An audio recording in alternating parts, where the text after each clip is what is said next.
Good evening, everyone. Ooh, they didn't warn me about that. He did warn me about the echo that I'm going to hear up here, and I do hear it, and I apologize. I'd like to take the time to welcome everybody here this evening. A great-looking crowd. It's kind of like church. I noticed everybody fanned out to the different areas of the church. If you can't hear well, you're welcome to come up here a little closer if you would like. I'd like to invite you to this community forum. On behalf of myself, my name is Doug Cox. I'm the Johnson County Sheriff. And here with us this evening is the Franklin Police Chief, Tim O'Sullivan. Greenwood's Police Chief, John Lytle. Whitewood Police Chief, Rick Shipp. The Barkersville Police Chief, Judd Green. There's various police officers from the various agencies. The Indiana State Police is represented. My agency, Greenwood and Franklin, are represented here this evening. On all of our behalf, on behalf of the Matsei and Ochoa family, as well as the Drug Enforcement Administration and the state of Indiana through Jim Merritt, we want to welcome everybody here this evening.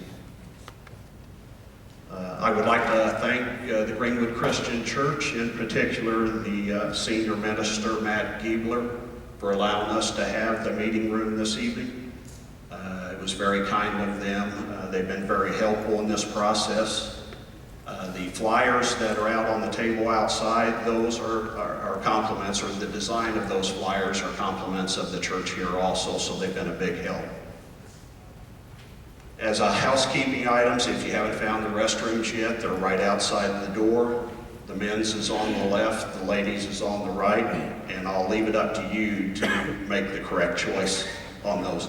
Men on the left and ladies on the right.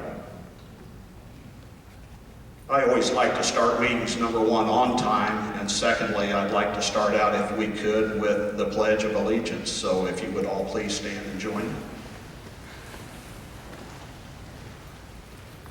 I pledge allegiance to the flag of the United States of America and to the republic for which it stands, one nation, under God, indivisible, with liberty and justice for all. Thank you. This time I'd like to ask Cameron Batima, one of the Sheriff's Office chaplains, to come up. Before I ask Cameron to open up this forum with prayer, I would like to ask for a moment of silence for 3 Indiana police officers that have lost their lives in the line of duty in the past couple of months. The first one being a Tipton County Sheriff's Deputy, Jacob Calvin, Gary Police Officer Jeff Westerfield, and Perry Wren of the Indianapolis Metropolitan Police Department. So if we could, before Cameron gives the opening prayer, could we have a moment of silence for those 3 officers, please?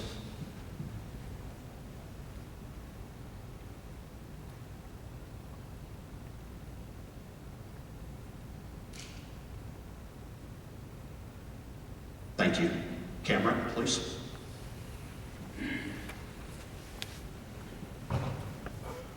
Thank you, Sheriff. Join me in prayer, please. Our Father in heaven, Lord, we're thankful for the opportunity to be here tonight. Father, thank you for Greenwood Christian Church making this forum possible, giving us the place to meet. Father, we want to thank you about the opportunity to learn specifically about this drug that has affected our community and is reaching out to greater communities in this area and all across this nation. Father, we pray for the families of the victims of this drug. Father, we pray, Lord, for your peace to be with them. We pray, Lord, for those who are currently using this drug. And Lord, we just pray that they would be educated tonight of its dangers. And Lord, we ask that they would cease in using the drug, that the production of it and the spread of it would come to an end as well. Father, Lord, we pray for the safety of all of our sworn friends in the city, and the county, and the state, and across the federal nation, Father. Lord, we just pray that you would bless this meeting. Bless our cities, those who protect it. Bless our county, our state, and our nation. And we give you thanks for this opportunity to learn in the name of Jesus. Amen. Thanks, Cameron.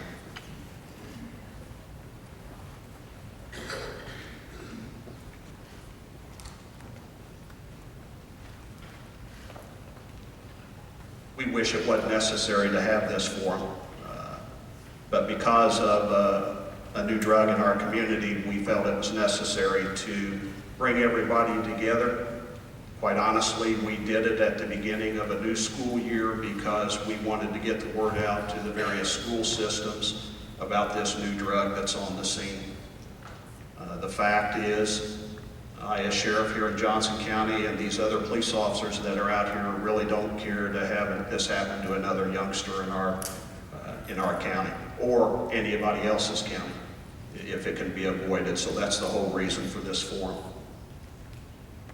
What we really hope to accomplish is, if your children are not with you this evening, that you leave this forum and you sit down at the kitchen table with them and you have this discussion with them, that you explain to them the dangers of this and these other drugs that are out there and what it's capable of doing to these young people in our community.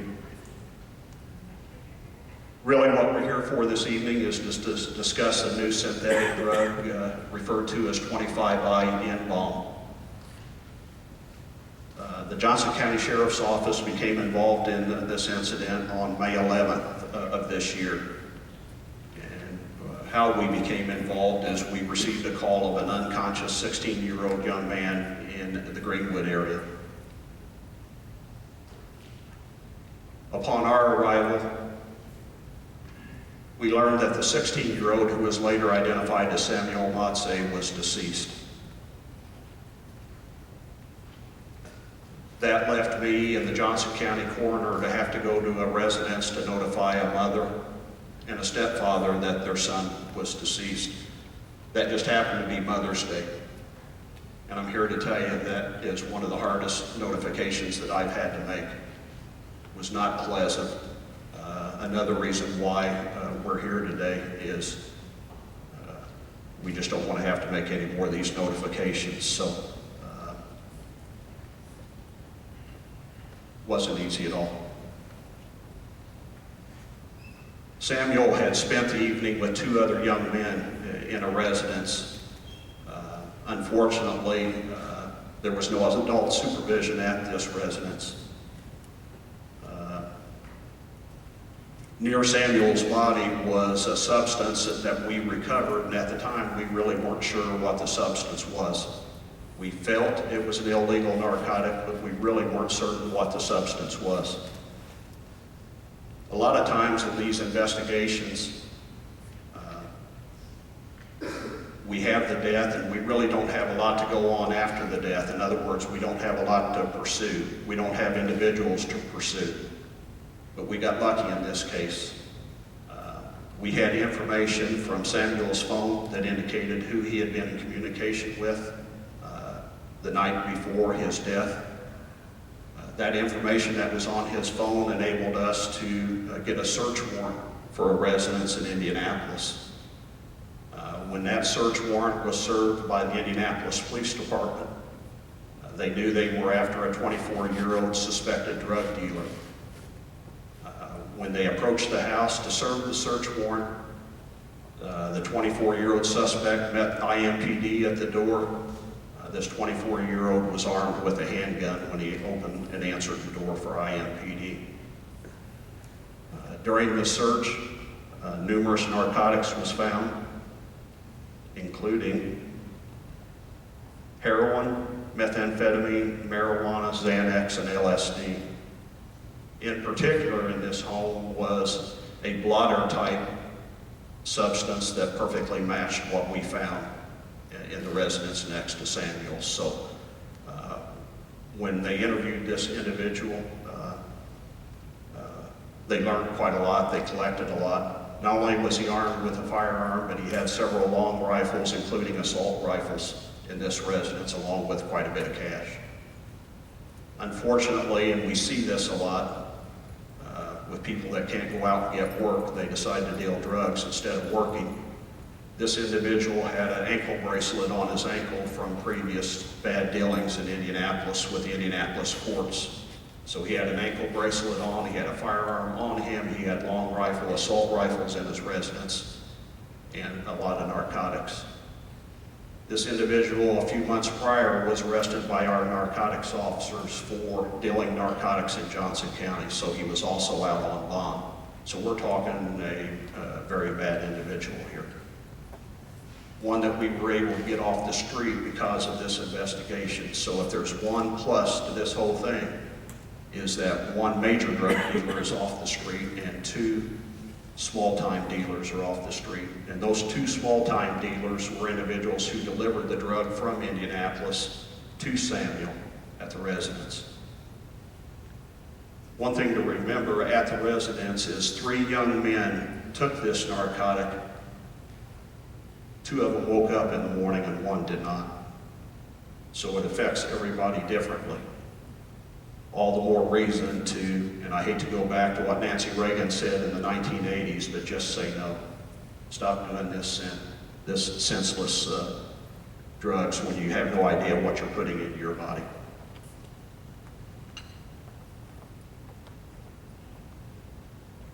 One big thing I want everybody to know this evening is the law enforcement community works very close together on these narcotics investigations now.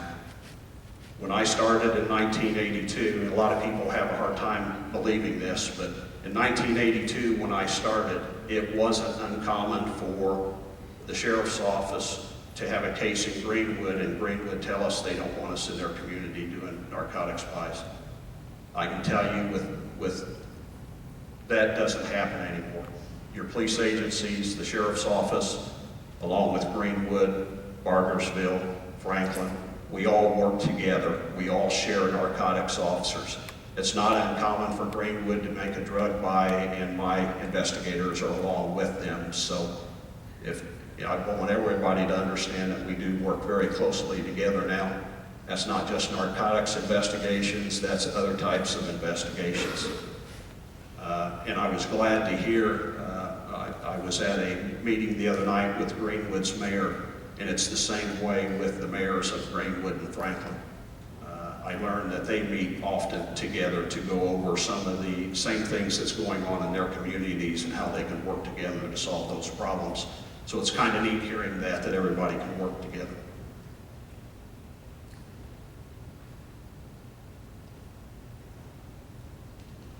We want everybody, our main interest is to protect the children in the community.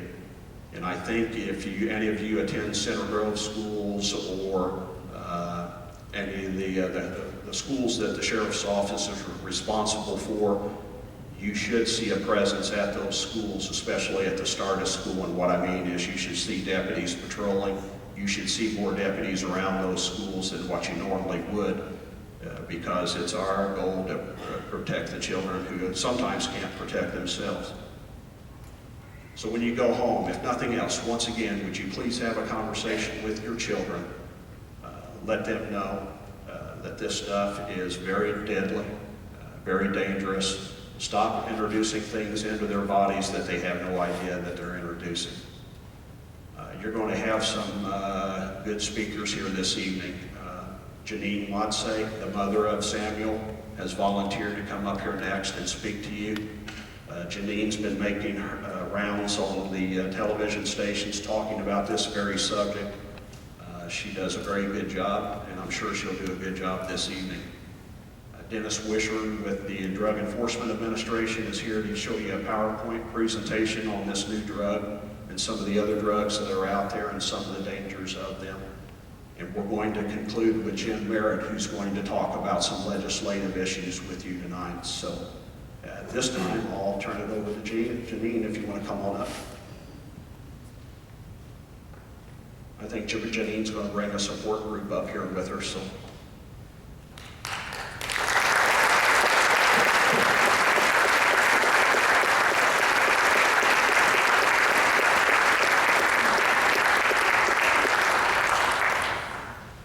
Good evening. Can you hear me okay? Okay. I have several up here with me that all of us are in some form of grieving as we knew Sam and loved him. So as we're up here talking, if there are tears or there are voices that are like this right now, that's because We're still grieving, but we're going to get through this because what we have to share with you is something that we think that you need to know now, and it's something that we didn't necessarily know about before Sam's death. What I'm going to be presenting is a letter that I would have used to have a conversation with Sam based upon what I've learned and what I know. And as I shared that letter with two of Sam's friends, they said, I think we have something that we'd like to share in the same sort of a letter format.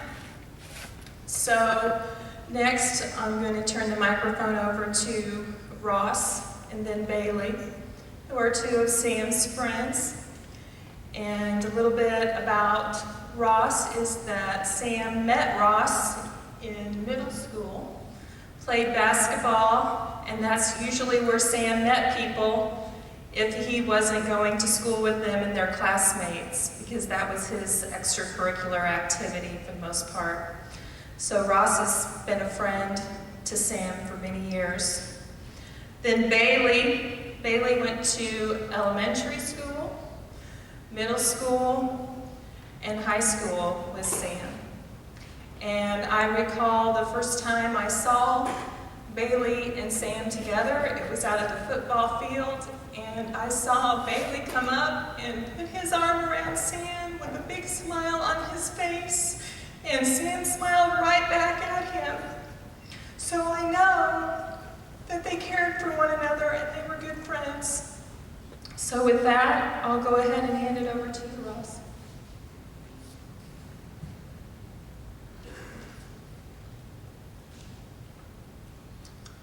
Dear Sam, this letter should have never been written. The countless tears should have never been shed. The only thing that should have happened is that you should have celebrated your wonderful mother on that Mother's Day. If we would have truly known what we were getting into, you'd still be here. You see, we were trying to get around a system in a way we'd seen so many of our peers do. You once said to me you wanted to try this so you wouldn't fail a drug test because that would ruin your life. But it ended up taking your life. It took the life of a straight-A honor roll student athlete who would have done anything for anybody and was truly one of the nicest people I've ever met. But you saved so many others from the same fate, and knowing the kind of unselfish person you were, I know you'd be okay with that. I was truly blessed to have known you and been your friend. Miss and love you, Sam.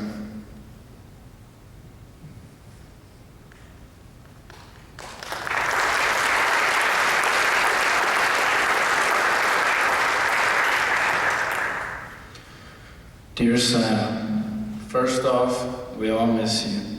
It's hard when I go to school because I'm reminded of you. Everyone wishes you were still here to brighten our days with that constant smile that you had on your face 24 hours a day, 7 days a week.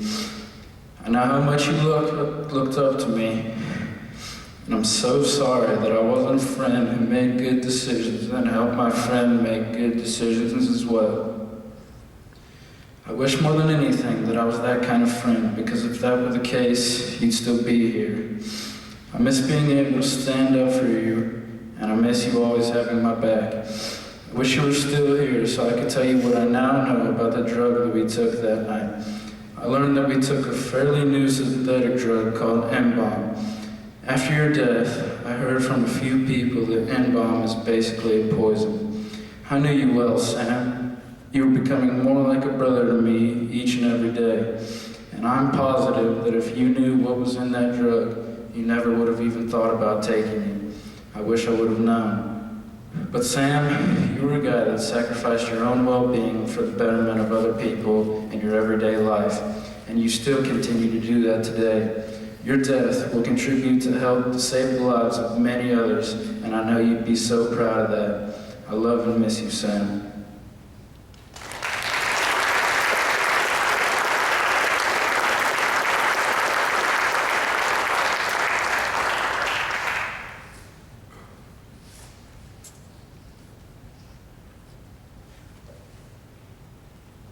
I just want to thank them for coming up because That took a lot for them to do, and it shows me how much they cared about Sam.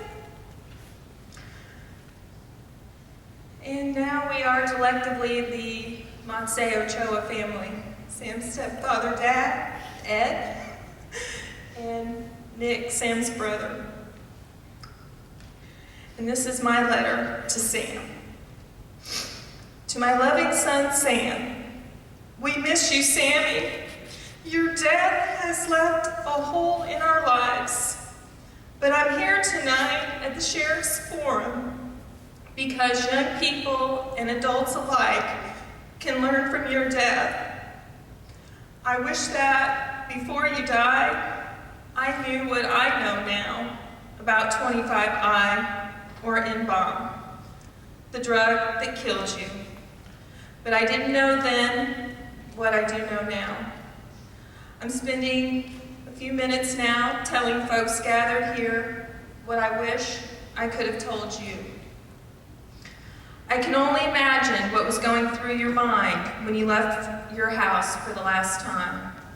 I'm sure you thought that a night at a friend's house was going to end like every other night had, with you coming home the next morning to a house full of love, greeted by your dog T-Bone, and a few chores and homework to do too.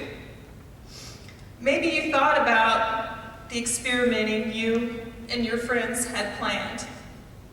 And because you're an athlete, maybe you thought that the drug you had chosen would not show up in a random drug test that athletes are subject to, especially since you thought it would be so quickly out of your system. I also understand how your adolescent mind might have led you to thoughts that you were invincible. But Sam, what you took was by no means safe. I wish I could have told you. We talked to you about avoiding drugs and the drugs of my generation, like marijuana and LSD. We hoped you wouldn't use them and told you so. While marijuana is still around, with your generation, its synthetic counterpart, spice, is gaining popularity, and it can be dangerous. And as we know now, LSD, which was dangerous enough, has been replaced with a synthetic compound called N-bomb. Maybe the 19 kids around the country who used N-bomb and died didn't know either, along with the countless others who were severely harmed by taking this drug, which has no antidote. Maybe they thought they were buying LSD, or maybe they didn't know that N-bomb can be lethal. What I learned is that LSD hasn't been widely available since the chemist who made much of it, William Leonard Pickard, was arrested in 2000. After Pickard's arrest, according to the US government, nearly 90% of the market for LSD or acid ceased to exist worldwide. So N-bomb has seemingly filled that void. N-bomb is a dangerous look-alike drug made of poisonous compounds that can be fatal with one use. It doesn't require an overdose. It doesn't require a history of substance abuse. Ironically, Pickard, the major chemist who made LSD, studied in your home Hoosier State, Sam, at Purdue University under chemist Dr. David Nichols. Pickard is still in jail, and Dr. Nichols is still a chemist at Purdue. In fact, Sam, Dr. Nichols helped law enforcement to identify the substance that killed you, which we know now was 25I or N-bomb. Sam, N-bomb is a very dangerous synthetic drug. Even law enforcement didn't know how dangerous it was, and until last November, it was available legally on the internet to purchase, just like those Air Jordans you loved and those video games.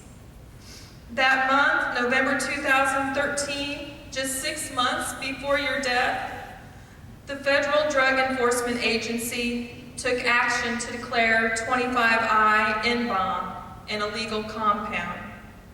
In that same month of November, your brother Nick turned 15, and you were focused on your sophomore honors studies, setting goals for your junior varsity basketball season, and taking driver's education.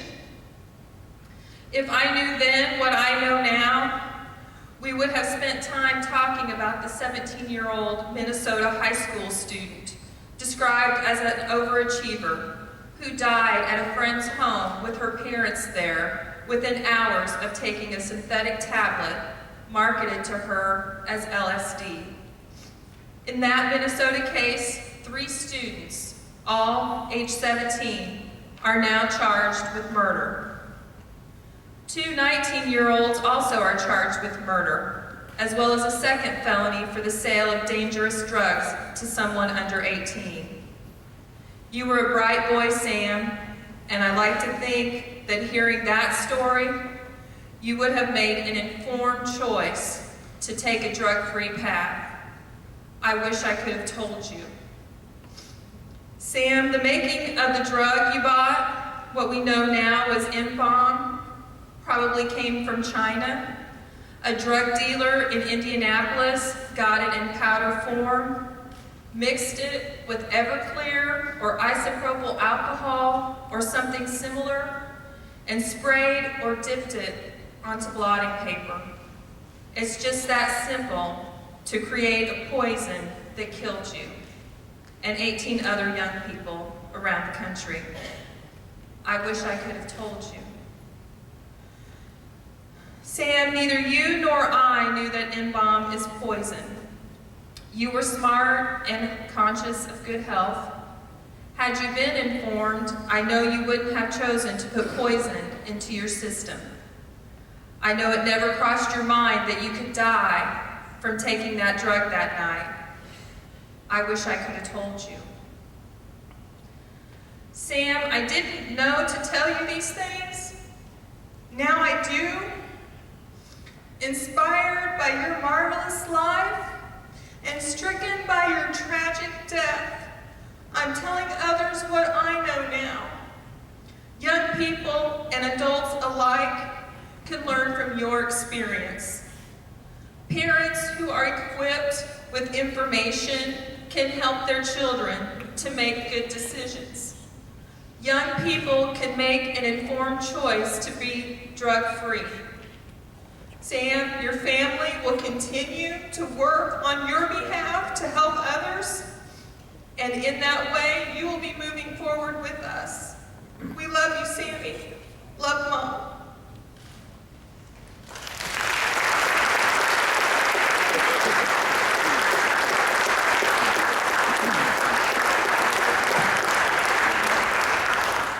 In the days and weeks following the loss of Sam, we realized that not only did we not know about N-bomb, but there is very little centralized information about the dangers that young people, parents, and schools readily need regarding this drug. This forum is a great first step, but it's important to move the information and this effort beyond our own community as much as we can. We have formed a nonprofit, Sam's Watch, in order to accomplish this goal. We are completing our website, and it will be up by the end of the month. The website will feature information not only regarding N-bomb, but other drugs that are emerging as threats that we as parents and young people may not be familiar with. In addition, there will be a listing of events for those that are interested or would like to be involved as we try and spread the word. If you're interested in receiving information, we have cards where you can leave your name and email, and as we get the website going and as we're doing more, we'll share that further. So as you leave tonight, please feel free to take the wristband, which on one side says "In memory of Sam Lotse," and on the other side is the website address with what we want you to know, and that's know now. We will be participating in a forum with the Hamilton County Sheriff's Office August 28th, and we look forward to sharing more information as well then. With that, I'd like to introduce Dennis Witcher from the DEA to share more about the dangers of current drugs in our communities.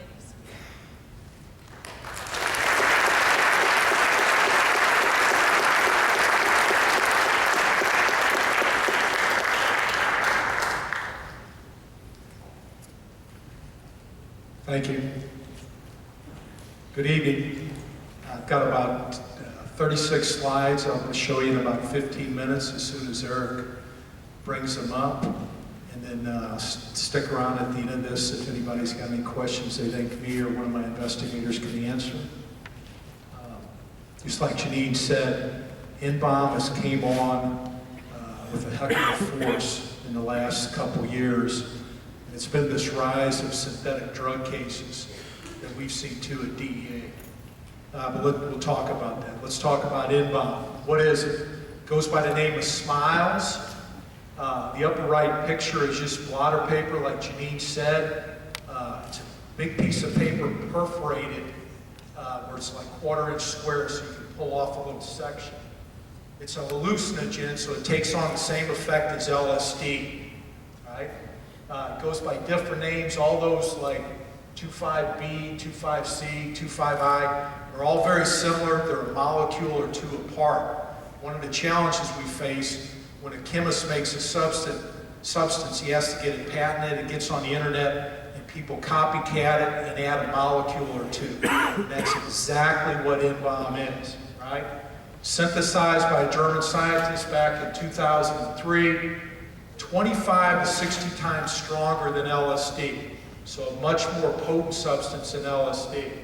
Has no legitimate use, same effects as LSD and mescaline, so it's going to mess your mind up. It's going to give you one of those hallucinogenic type euphoric trips. Sold online. Every case we're working right now is internet-based, and you get these special deep web access. One's called the Onion Router, things like that. You buy it in powder form, and then you soak it, as Janine said, into a liquid form, and you drip it onto the blotter paper, which I'm going to show you. One-time use can be deadly, and it affects kids all different. Next slide. Here's what it looks like. Standard white powder. It's as simple as that. It looked like sugar or flour if you had it on your counter. That's a drug, a small white package. That can make thousands of dosage units. So a small amount can make many dosage units. Next slide. There's that blotter paper I talked about. See the size of the quarter? All those little blotter papers that you can rip off, okay? And they come in all sorts of colorful shapes and sizes. Here's the next one. You can get on the internet and buy this stuff. It's all that stuff kind of marketed that attracts kids with the colors and the neat logos and things like that. That's blotter paper. That's all it is. Until you put the liquid N-bomb on it, it's nothing. Here's how you use it. A little bit on your tongue, okay? And it'll absorb right into your system. It affects all the kids a little bit different, but these are kind of the most common the effects you're going to see. A red face, confused or combative, a fast heart rate, sweating, dilated pupils. Teeth grinding comes with a lot of hallucinogenics. It's like ecstasy when we used to see that 10 years ago. Possible seizures, numbing of mouth, bitter taste. And again, as I'm talking to parents and the kids that are here, one-time use like Sam and many of the others can kill you. Next slide. Who's it marketed to? Just like Janine said, the synthetics are going after our young kids, our most vulnerable right now. And I'll talk about the different drugs briefly. But a lot of them are sold like you can get by drug test. It's the new stuff. Many of our kids believe the pharmaceutical drugs are safer too because they're made by synthetics. So the kids have moved away from the plant-based drugs to all this synthetic stuff, which is actually more dangerous and deadly. Is it dangerous? Yes, it is. Janine touched on this already.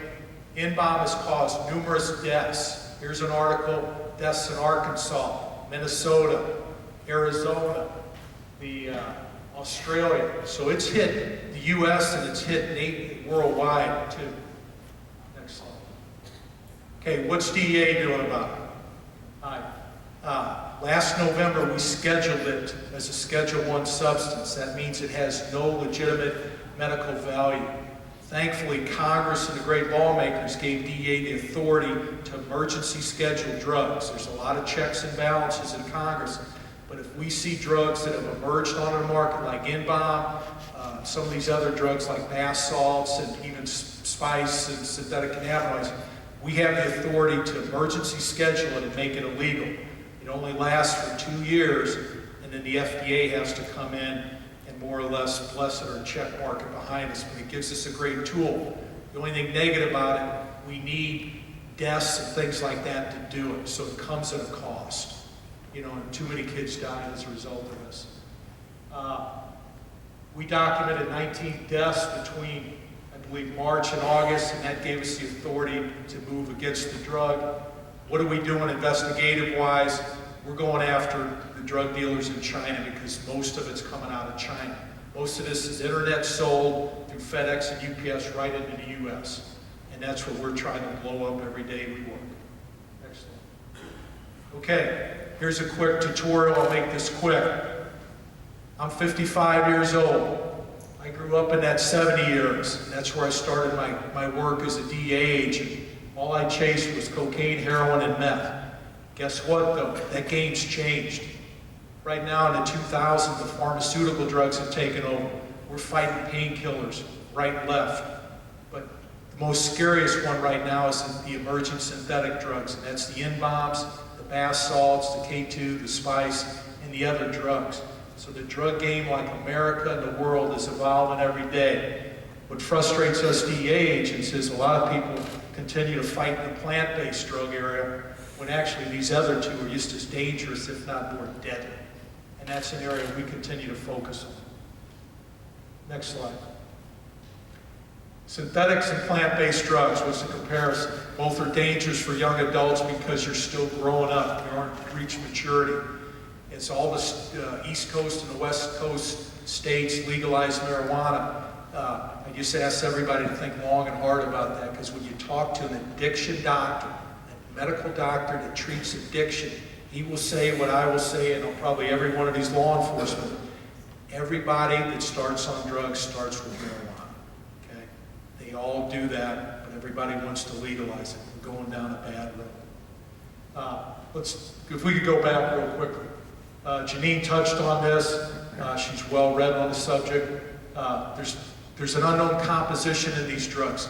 These drugs like N-Bomb are made by some Chinese scientist in a backyard alley shipping them into America. There's no quality control. There's no studies done. There's no dosage unit, how much of what. And that explains how some kids can take it and some die. It's never been tested for human consumption. The FDA approves all our drugs. Okay? All this weird stuff has not been approved. And then we got to remember, and here's one to teach our kids, and as I wind this up, any drug, legal or not, if it's being misused, if you don't have a prescription, it can be very harmful, it can be deadly, and one-time use can kill you. Next slide. Other drug threats, we'll talk briefly. This is a big one too, synthetic cannabinoids. Some people call it synthetic marijuana. We know it as spice and K2. Senator Jim Merritt's been at the forefront of this. This is a molecule or two different, gives the effect of marijuana, but much purer, much higher dose, and you don't again know what you're taking. It isn't real marijuana. What it is think catnip or oregano leaves. It's called actually a damiami leaf, a special crushed up leaf, and they soak the chemical substance onto it again. That's how you make spice. So it isn't even marijuana you're smoking. It's some chemical dripped on oregano type substances. Okay, and kids have had seizures and done all sorts of weird things on it. Next slide. It's a psychoactive herbal and chemical product. The biggest names are K2 and spice, and again, it's marketed at our kids. All of the logos are very colorful, and they try and attract the kids. And then what we're doing is chasing it to some extent. We're making it illegal, and they'll change a molecule or two, and the battle continues. Next slide. How it's used, everybody smokes it. If you got synthetic cannabinoids, you're going to smoke it or run it through a ball. Next slide. Bath salts is another one. We're actually seeing a reduction in bath salts, again, sold in the head shops along with the synthetic cannabinoids. Next slide. It's kind of copycatted against cocaine. You don't even use it in your bathroom or anything like that, but it gives you a stimulant-type hallucinogenic high, and you'd either snort this predominantly. Luckily, we're not seeing as much as we have, luckily, to the laws. But there's about 3 different molecular structures of this. Next slide. Heroin, about 10 more slides here. Got a big problem with heroin. I'm going to show you some slides. Next slide. This is what heroin balloons look like if you were buying it in the city, in Indianapolis, little balloons for $10. Next slide. These are other photos you might see of heroin, little crushed up baggies, little Ziploc baggies, and then once somebody starts snorting it, and if they start to inject it, you'll see a hypodermic needle and maybe a little bit of aluminum foil as they heat it up. Next slide. Why are we talking about heroin? We got a big prescription drug problem, mainly painkillers. The drugs are used interchangeably because you get the same high from it. Next slide. Latest thing that just came out last year, 80% of the new heroin users started with prescription painkillers. That's your Oxycontins, your oxycodones, your hydrocodones, etc. Next slide. This study came out in late 12, IU study. Indiana was second in the nation for prescription abuse rates. Next slide. Janine asked me to add these slides. Huey puts these slides out. Great researchers. The red line going across is the nationwide average of heroin use in America.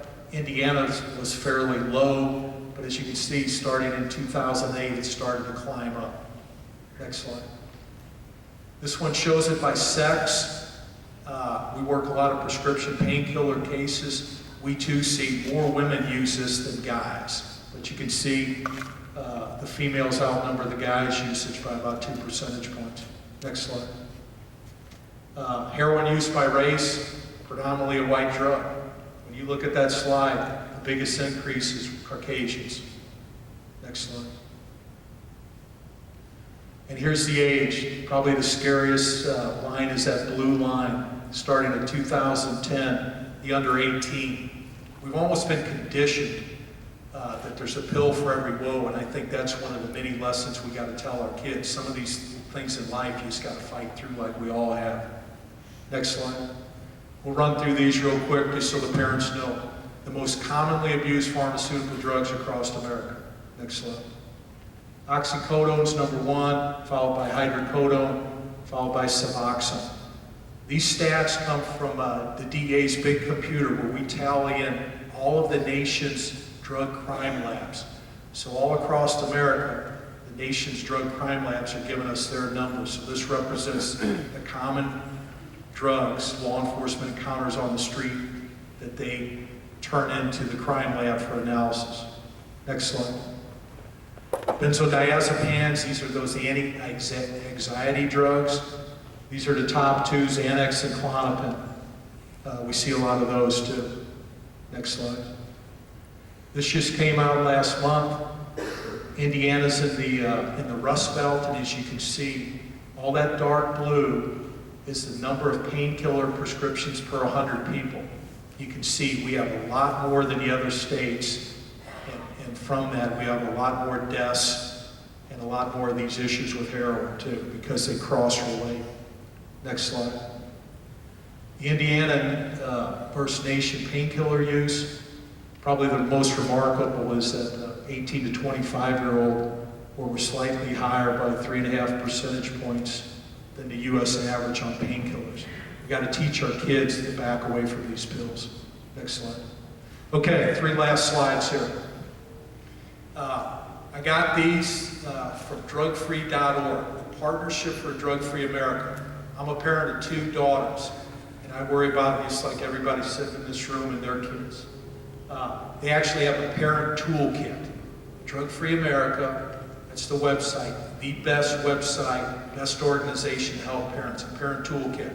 I pulled these from the toolkit, 3 slides. Don't speak generally about drug and alcohol use. You need to hear detailed and reality-driven messages, okay? My daughter told me the other day a kid at Cathedral High School passed away from an oxycodone drug overdose who was going to IU, and she knew him from a friend. So 20-year-old kid coming from a great school like Center Grove, but up in Cathedral, died of an overdose too, okay? So it's out there, it happens every day.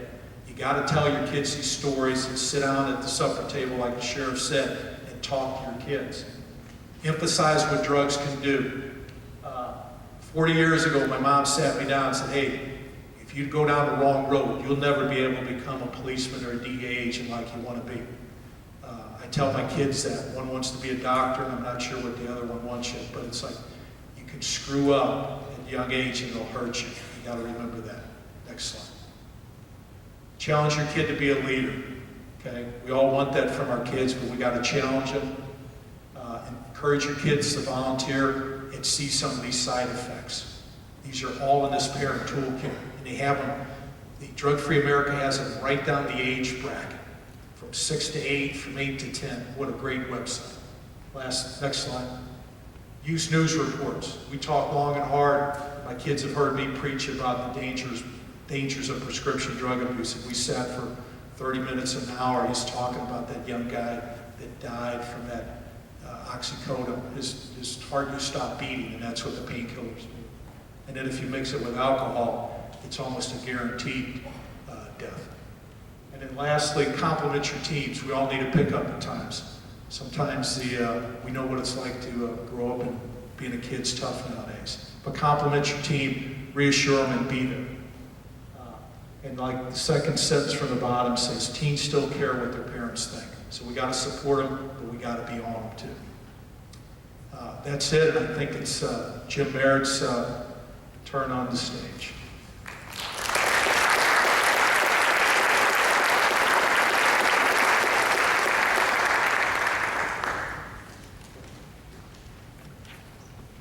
It's good to see a great turnout here, and I can tell you we're very lucky to have Mr. Wisher. We're lucky to have Sheriff Cox. We're lucky to have the state police. We're lucky to have Representative John Price. These are all very good people and good leaders for your community. And I speak to a lot of groups, and not as big as this one. And but it's certainly a thrill to be here because obviously you care. And I want to talk to the kids today. In fact, I'm going to come down there. When I go out and talk, if there's 3 people on a street corner, I talk to them about making good decisions. And it's so very important. This last Friday or Saturday night, my time is sketchy, but there was a young lady who put her baby in a trash can and left the baby to die. She could have walked across the street to a fire station and given the baby over, no questions asked. For a brief second, she had a decision to make. Just a brief second. And you probably all know we have a safe haven law in Indiana that allows her to give her baby over because she obviously could not take care of that baby. A split second. And that's what we're talking about today. Everybody talks about decisions. Make a bad decision, it could follow you your whole life. Until we changed it in July 1st, when kids send pictures of each other, and you know what I'm talking about, and then they show it to someone, that is child pornography. That is a felony. The individual could have gone away to prison, and when they get out of prison, they're on the sex offense registry list for their whole life for one picture. One picture. Now it's a felony because I felt as though that now it's a misdemeanor. So I felt like it should be a misdemeanor because it's a parental decision and teaching time for a kid, not a prosecutorial decision. You all know about texting and driving. You know, who obviously a lot of us do it. It's something that has become a part of our life. I don't want to do it, and none of us should do it. But I went to Cathedral High School one day, and I put up on that big screen a kid who was in an orange jumpsuit who was texting and driving, and he killed someone. And he was in jail for 10 years. A split-second decision. I was at Greensburg Rotary yesterday, 30 people in the room. It was 45 minutes, it took 2 hours of my day, but it was the most important part of my day. Because I was able to talk to 30 people who may talk to 30 more, who may talk to 30 more, and may save a life. You might have heard about the Lifeline Law. And it looks like a lot of you kids want to go to college. And a lot of you kids probably have consumed alcohol or drugs.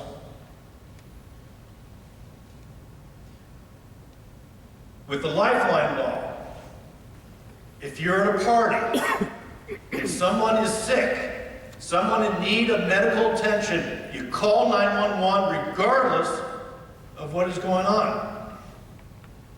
And wait for the police, and give them all the information you can about your friend who's fallen on the floor. You need to have courage. Courage. And here we are with synthetic drugs.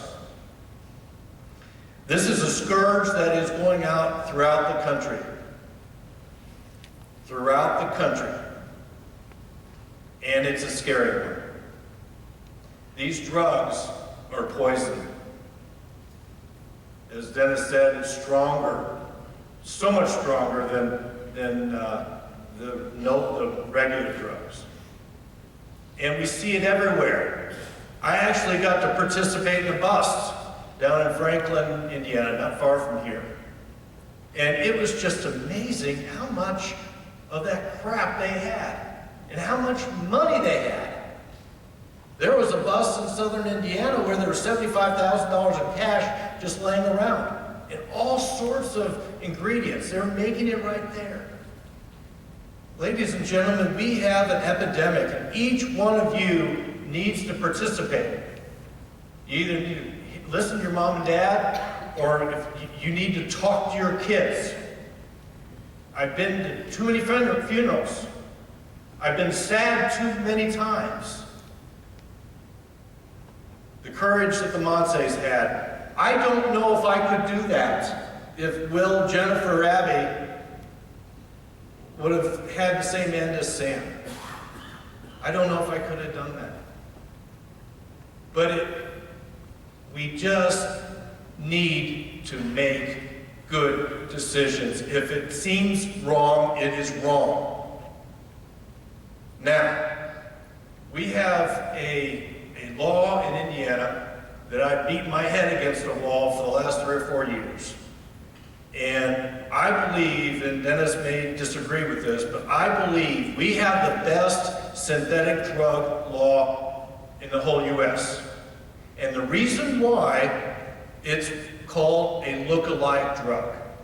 We are no longer chasing the molecules. If it looks like a skunk and it smells like a skunk, it's a skunk. And some folks from the incest industry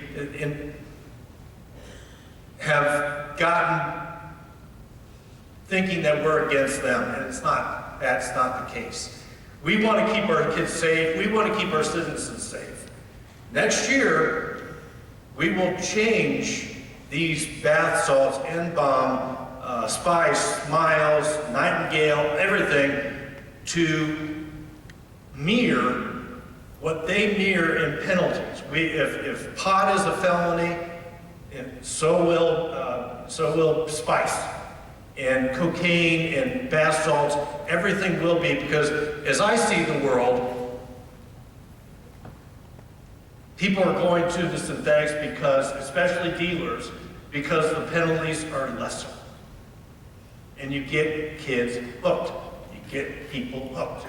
And so that will be, and Representative Price will be helping me, that we will make these penalties strong. And I'm a firm believer in determinate sentencing, that people will stop doing it if it's painful enough. We will get after the dealers. But that does not absolve all of us from our responsibility. My kids are 21, and 25, and I still talk to them about it. I talk to them about alcohol, talk to them about drugs, and they're tired of it, but I still keep talking. And I encourage each and every one of you to do the same. Be a broken record. Be a broken record. Talk to your kids about the courage to say no, because their peers might say yes.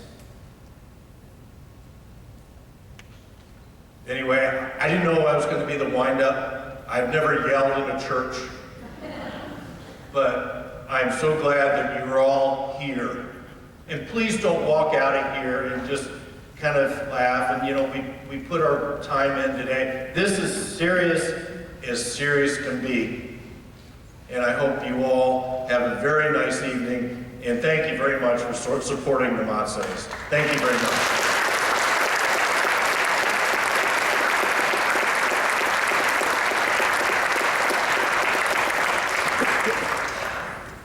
Ladies and gentlemen, we've gone about an hour now. I'm very proud of the two young men that stood up here and spoke about Sam.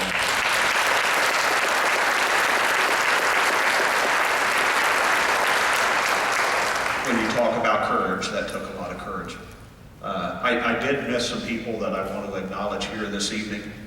Very proud to see school officials here this evening. I've seen several doctors in the room from the various school systems. Very proud of seeing those individuals here, as well as I missed Woody Burton. I saw Woody out in the crowd, and John Price when I was making some announcements earlier. So thank the both of them for some of the work they do at the legislature when it comes to these narcotics. We've got about 15 minutes. This may be a little difficult to pull this off, but if somebody's got questions for some of the panel members, I'd be happy to bring them back up here and try and answer those questions for you. Anybody? Pamphlets. Actually, that's a great request. If you didn't see them on your way in, we have a few handouts out on the table. The PowerPoint presentation of Dennis is on the Sheriff's Office website at www.johnsoncountysheriff.com. So anybody that wants that program or the PowerPoint program, that's available on our website. But there is handout materials out on the table in the foyer. Yes, Woody?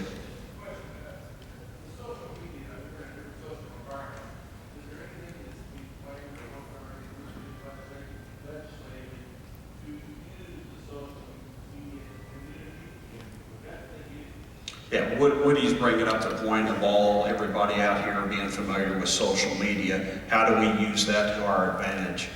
I will tell you, even the police agencies now are using social media. So if you go to our website, you'll also see where we can send messages out to the community via Twitter, via Facebook, and we have a program called Nixle, to where if we have an incident in the community, we can send a message out to anybody that subscribes to Nixle. Say there's a bad accident on the interstate and it shuts down the interstate, we can send out an immediate message that that's occurring in the county. So, excellent point. A lot of your police agencies now are using those various forms of communication. And we're always, there's also some good, I think we just posted recently, we had some surveillance photographs of some individuals we were trying to identify, and we put those on social media trying to get help in identifying those individuals. So great question. All the way in the back. Sheriff, I got a question for Dennis. Have there been any recent seizures of the N-bomb coming into the country, and if so, how large they are? And if not, what can our uniformed officers be looking for? Hopefully K-9s will eventually be able to sniff this drug out once it gets into the country, but Dennis, it's a any good large question. seizures I that think you know they're about? requiring to know if there's been any seizures of these items coming into the country, or how would a dog alert to that type of substance? Sure.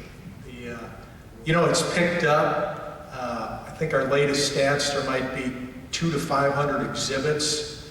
So law enforcement isn't seeing it anywhere like the other drugs. But for a guy on the street, you're going to be looking for blotter paper or that white powder, and until the chemist tests it, you don't know what it is. But the blotter paper would be the key, because it's purported to be LSD or something similar. So if I'm on the street, find that blotter paper, might be the pointer. That answer your question? Yes, thank you. You're only allowed one, by the way. Anyone else? Yes.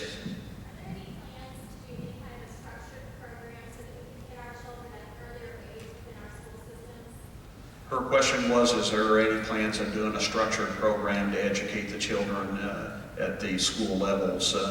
I can tell you this is just the beginning. I'm sure we'll all work together. That's why all the police chiefs are here. We meet annually. So I'm sure that we'll put our heads together and try and find a way to educate everyone. We do meet with school officials quarterly also. So when I talk about us working together, there's a lot more communication that goes on today than what has in years past. I will tell you that right now. Yes, Doc. Is it safe to say that while we're sitting here talking about a particular drug like N-bomb, that somebody out there is probably coming up with a half a dozen others that we don't even know about? Absolutely. What Doc brought up is the fact that while we're sitting here talking, that somebody's probably out here creating something new. Absolutely. I'm sure they are. And probably some of them are sitting in my jail right now as we speak, because they have a lot of time on their hands to be thinking of things like this.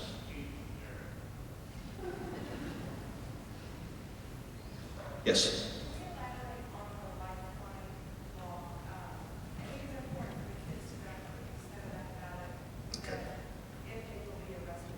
Right, and I have driven to Goshen, Indiana it was a couple hours from Indianapolis, and spoken to 18 minutes to 50 kids and driven back. So I'm happy to go any place, anytime, and talk to people, talk to kids about this.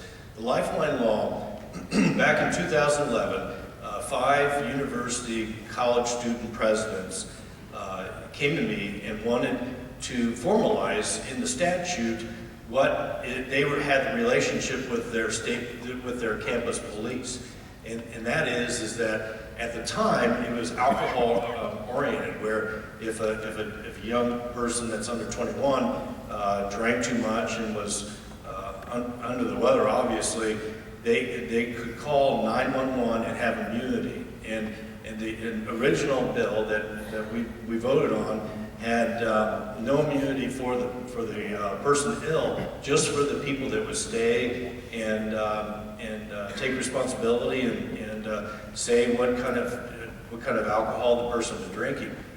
There was an individual who passed away right after the law took effect, and he was challenging himself to drink vodka, and a party of 40 turned into a party of 2, and they didn't know about the Lifeline Law. Next year, the Attorney General and I went out to college campuses through schools and understood what happens. I don't want to get my friend in trouble. I don't know what my friend has been drinking or consuming. So now it's if an individual in a social situation is overcome by something, falling out a tree, falling downstairs, getting in a fight, having alcohol, having drugs. If a person is in need of medical attention and there's a social atmosphere or a situation, those individuals can call 911. The individual in need of medical attention has immunity along with the caller and those that stay and describe what has happened to the person. So the doctor, when they get into the emergency room, can do their best to resuscitate the person. And it also, for instance, on college campuses, we talk a lot about sexual assault. IU has a great culture of care program, but oftentimes if somebody is a victim of sexual assault and they've been drinking, they don't want to call 911 because they're under 21, they're drunk. It tends to alter the situation. And this allows them to, if they've been a victim, or for instance, if they've seen a car stolen and they're inebriated, they call 911, stay, wait for the police, and describe the situation. I believe that we have taken all the hurdles away. And by the way, as I said, I have 3 kids. I am not endorsing alcohol or behavior with drugs. I just know that kids make mistakes, and we're trying to take care of that and eliminate those. So that's why we call it, when I go around to Rotaries and schools, I call it my hashtag Make Good Decisions Tour. And that is really the Lifeline law in essence. There are 16 other states that have Lifeline laws, but ours is the best. They have immunity. The caller has immunity. The person who is in need of medical attention has immunity. And the people who cooperate at the party have immunity. And we call it medical, some people call it medical amnesty. If I can expand on that a little bit, one thing we really need the public's help is calling in things that they know don't look right. And where I'm going with that, something we've had really good luck on recently is shutting down underage drinking parties.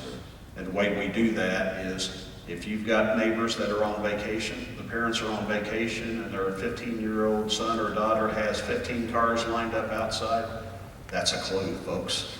We need to know about that so that we can shut down some of these things. We really do need the public's help. If you see something that doesn't look right, please call, because we're on duty 24/7, 365. Never feel like you're bothering us, because most of the time the guys are out here trying to find something to do or something to get into, so please make that call. Any other questions? Yes?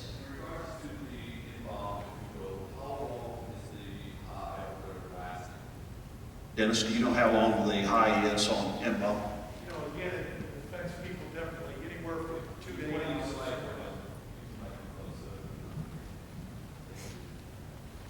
You know, all drugs kind of affect people differently, but a good ballpark's 2 to 8 hours. Just depends on the size of the user, how much, and things like that. 2 to 8 hours.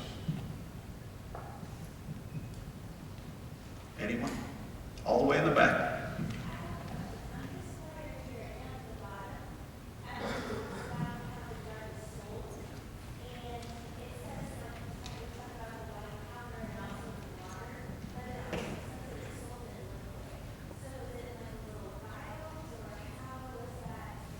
The liquid form, Dennis, how does that appear, or how are they doing this? So if we saw it, if we were on a traffic stop and it was in liquid form, what would it look like?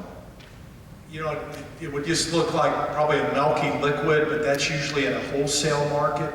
Keep in mind the small amount of the white powder, once it's diluted with some form of alcohol, is like dripped onto that blotter paper. So white powder or clear liquid, and like the sheriff said, call the police, and only a chemist can really tell. One thing that I want you all to be aware of also is there is a mixture of caffeine going around, mixed with water, and it's 25 times a cup of coffee, and it's killing people. And the other one is there's a powder that you can put water in, and it's spirits, it's alcohol. So there are so many things to keep track of. that it's very difficult, but it's something you ought to put on your radar. Yes, Doc. Most of us have probably not experienced a drug high. We don't understand what drives a person to seek that drug high. Can anybody here explain what that must be like to cause that person to continue to do it?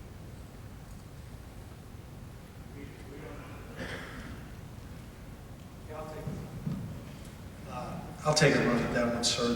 I think it's when you look at all drug usage, it starts in those early years of your life when you're starting up and you're just tempted. You have your peer pressure, your friends. You know, you're 12, 13, maybe 15 or 16. It starts a lot newer. I know with the painkillers, they're great drugs if you're getting operated on. You know, they can stop the pain. But on certain people, they turn those receptors on, and then that's all they want. Heroin, I use this phrase, is a dead end, because it'll eventually kill you, but so many people get addicted they can't get off of it. But I think it's the temptation of youth. You're not making good decisions. You got the peer pressure, just like we all had. How I had the peer pressure 40 years ago on the marijuana myself. And you got the experimentation phase.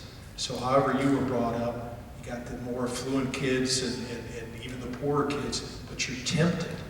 You're not making good decisions, but you have the peer pressure and, hey, try this, it'll make you feel good. And I think that's the best way I can explain it. And on certain people, it just hooks them forever, and then it just destroys lives.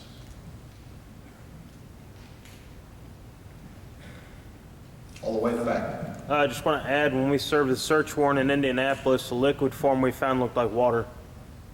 It was absolutely clear. So, The evidence technician in the back to maybe help answer your question. They did a search warrant in Indianapolis, and the liquid form was clear that they found there at the house. I would like to close with this. One thing to remember is a lot of the crimes that are occurring out here right now all evolve around the drug area. I'll get to you.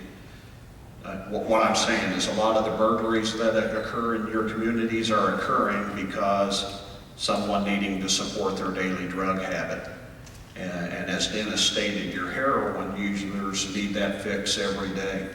So it's not uncommon for us to have residential burglaries where they're stealing thousands of dollars worth of people's personal effects and selling it for pennies on the dollar. So a lot of the crimes that are occurring are tied into the narcotics usage and dealing in narcotics. Just watch the news every night. You'll see a homicide occur somewhere, and more than likely it's going to involve the narcotics. Yes?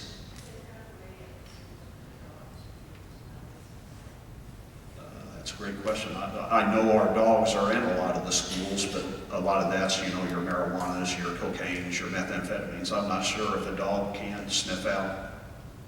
Anybody? Any of the police officers, whether a narcotics dog can sniff out Bob? I don't know that anybody can answer that. Dennis, can you? I don't believe so. they cannot. I do want to give kudos. There's an agency that I left out. The Indiana State Police was great for us on this investigation. Typically, when we send things to the lab, we don't get results for months. This was a very quick turnover on this narcotic, which enabled us to get the search warrants and everything we needed to. So a big thank you to the Indiana State Police.